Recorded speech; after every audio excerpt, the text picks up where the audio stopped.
Cyprus is in the news. We all know the reason why. But what's the real reason? What's the news behind the news? Let's take a look at what's happened.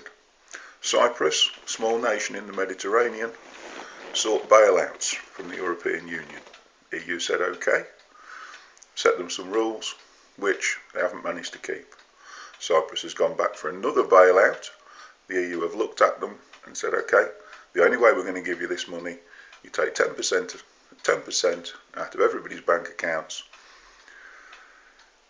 and that is the penalty for having this money. That's what you've got to do to have this money.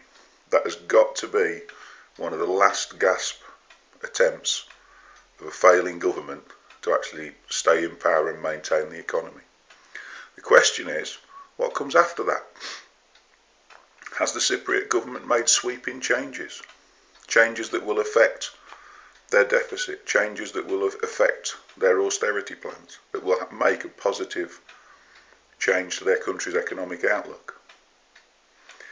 Economists, people that report on such things, don't seem to think so. So what comes next?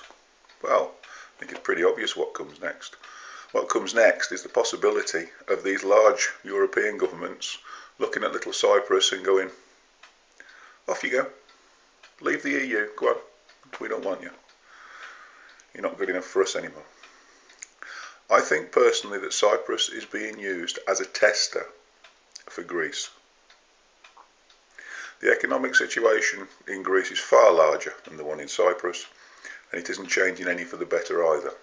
I think there is a fear in the EU of what might happen if Greece is kicked out or leaves of its own accord, which could happen. There's protests on the streets regularly, riots occasionally.